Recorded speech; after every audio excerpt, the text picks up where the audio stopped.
All right, how about those Aggies coming off an absolutely dominating performance over the Missouri Tigers, 41-10, huge victory for this Texas A&M program.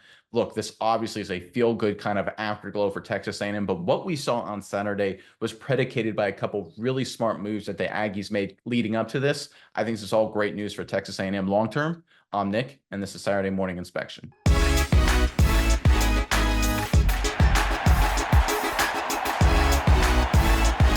All right, this Texas A&M squad delivered an absolutely dominating performance all three phases of the game, running over the number 9, previously number 9. They're going to be much lower, Missouri Tigers. Obviously, players played great job across the board, coaching staff. But I think this performance was predicated on how Coach Mike Elko and his staff handled the quarterback position, the injury situation to Wegman, going with Reed, making sure they go back to Wegman, not rushing him back too early, all part of a great strategy. We're going to dive deeper into it, but first, let's pull up the report courtesy of 24/7 Sports.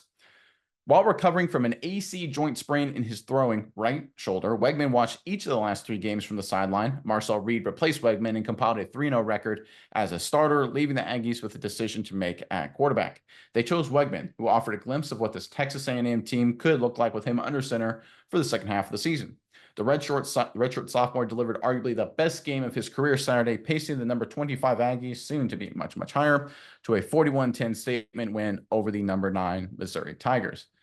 Again, a lot of credit has to be given to the players. It's a players' game. They had a great day Saturday against a good football team in the Missouri Tigers, but a lot of credit has to be given Coach Elko in terms of how he handled the quarterback position.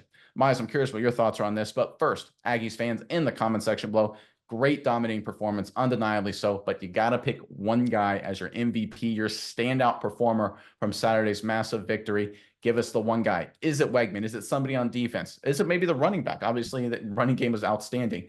Give us your MVP of this dominant A&M victory and put them in the comment section below. But Miles, what are your thoughts on everything Texas A&M right now? Yeah, Nick, I think you hit on it. The handling of the quarterback position is definitely probably the key here. What they were able to do, it shows that head coach Mike Elko, he had a decision to make. He can evaluate the quarterback position very well, and he knew who would give this team the best chance of winning going forward. And I'm not by any means saying that Marcel Reed is a bad player. I think he's a very good player, but I think Connor Wegman, like you said, has a much higher ceiling. He's a player that is much better arm talent. He's a much more polished passer of the football. I think Marcel Reed is a very talented athlete, throwing for 50% completion percentage, not necessarily lights out, but he's very good with his legs. He's really a talented runner, ran for 80 and 90 yards in a few games against Florida and Bowling Green. So I think there was something to look at there. But just noticing that Connor Wegman, the first game against Notre Dame, grind through, weren't able to pull it out, but he gets injured that first game. Then against McNeese, he re-injures the shoulder. They ended up having to take him out.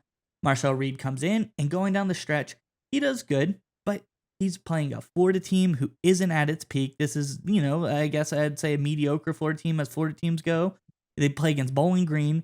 Then we play against Arkansas, who at the time, Arkansas, big win this weekend, but Arkansas wasn't necessarily a powerhouse team either. He's not really able to do anything special with his arm against those 3 teams.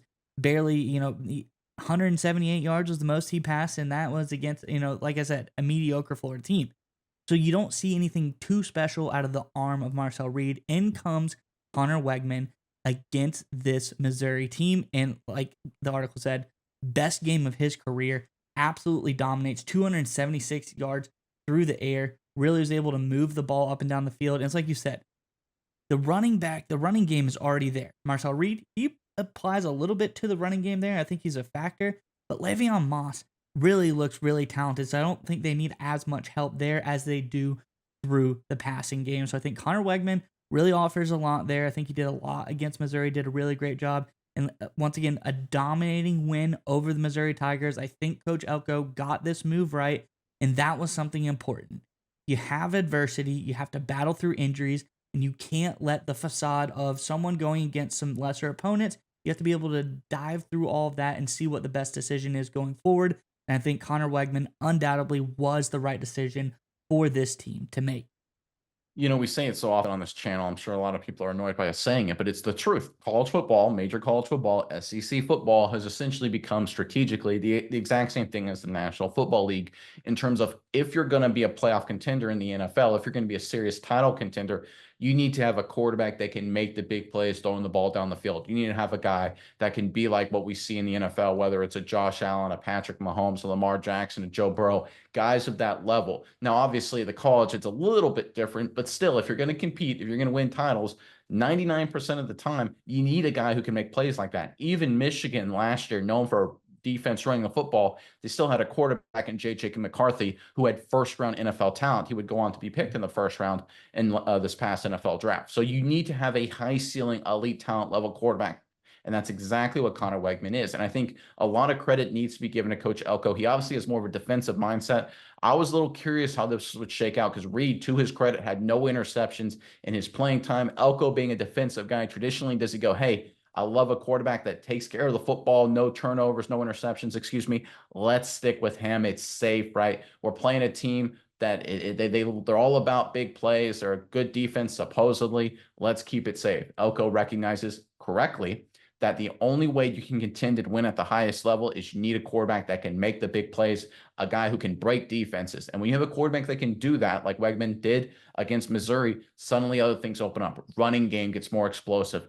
Defenses have to change their strategies. Do they go two deep safeties to stop the deep ball? Then you get to pound it inside. Do they try and blitz more? And then you get to get the quick game on the slants and things like that that can break away for big gains as well, right? It forces defenses to adjust.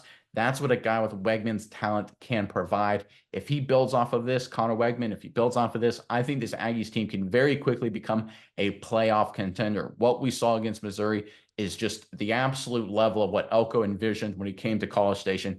I think the future is very bright for this Texas A&M team, and a lot of credit needs to be given to Mike Elko. Great decision on the quarterback position, how he handled it, the eventual move he made going back to Connor Wegman, and of course, every move he's made since he's basically taken over the head man job. He's clearly, up to date, been the best hire the Aggies could have made.